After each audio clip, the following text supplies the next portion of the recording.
Hey everybody, I would like to do a theory on the end of FNAF 6, the grave ending. There's a couple of things I want to pick up here. So, on the grave ending, you see the names Gabriel, Fritz, Susie, Jeremy. There's one in the background in the light that kind of looks like they're ascending into heaven. And then there's one kind of obscured by grass, so you can't actually read the name. You can make it two letters O and R just through the middle of the glass braids, but there's not enough there to be able to say, yeah, this is what's happening. So there's many reasons there could be these graves. For example, there are 6 graves or 6 games. There was 5 missing children. Then there was the puppet, Lefty, Baby, Springtrap, Molten Freddy, yourself, and Henry. So there's a lot of ways that you could look at this, what the graves are. But I'm going to propose an alternative theory. Right, I think these graves have nothing to do with this game. I think they've got to do with a new game, and I'll tell you why. When people are killed, they're not usually buried beside one another in order.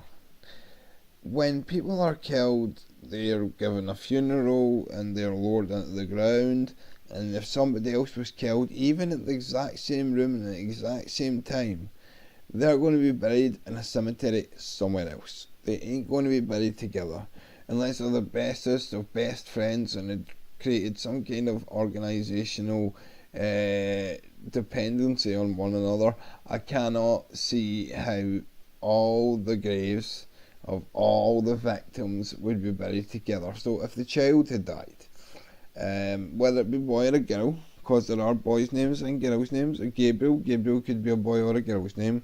Fritz, well, you don't know if that's a last name or a first name. It could be Alona Fritz, for all you know. Susie, which is like the most prominent one, and then Jeremy.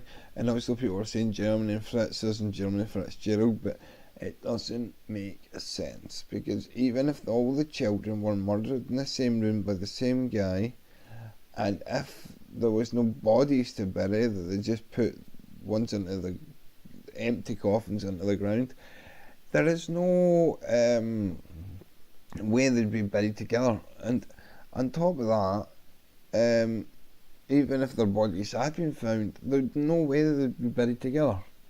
So these 5 graves, we'll talk about the one in the background in a minute, but these 5 graves, Gabriel, Fritz, Susie, Jeremy, and grass, let's just call it grass, because grass is covering it.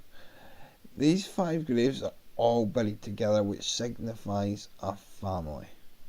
It signifies that there is a connection between all these people.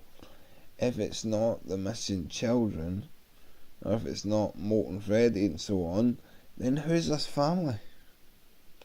Well, we don't know, because we've never seen this family. This ending, what Scott's done is put the ending as the beginning. This is the beginning of something new. I think, as Matt Pat said, it's the end of the Purple Guy saga, but that means a new saga is going to open up. And we already know from the Happiest Day mini game that there are creatures that have different masks on, other than the core 5 animatronics that we knew, and then we see some of these creatures and they make melodies. All I can say is a lot of people have been speculating that this grave has something to do with the missing children, and I completely disagree. I don't think these graves have anything to do with the missing children, or they wouldn't be buried together.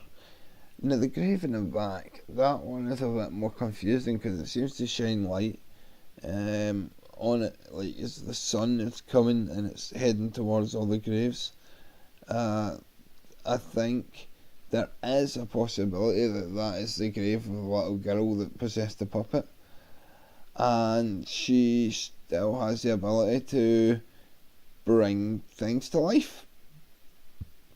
hence the glowing colour, heading for the graves. I mean, Henry sort of knew how the scooper worked, but never really explained if burning the puppet alive would kill them. I mean, at the end of the day, we have no real proof that Springtrap and the rest of the animatronics died, because in Fazbear's Fright, the place burned down and Springtrap survived. And I think Henry was a bit presumptuous, thinking, okay, we've trapped him in here, there's no way out, I've made a way out for you, but you don't want it, and I'm nearby. Because what if he does die and he left something behind? He maybe forgot that there is a chance that these animatronics could survive. But away from that and back to these graves. These are the graves of a family that we've never heard of. Some names sound similar, yes, but we've never heard of them. And staying away from the idea that a puppet might be alive and heading towards these graves as in another 5 animatronics to become possessed, I'd like to think that it wouldn't involve the puppet. That in fact it would involve something that we've never seen before. But just the entire series with fresh eyes. You know, Five Nights at Freddy's Reborn, something like that. But I guess we'll only see when Scott decides to, release more information. Until then, stay unexposed here. And if you like this video, if I get 4 likes, I'll make another theory based on something else. Bye bye.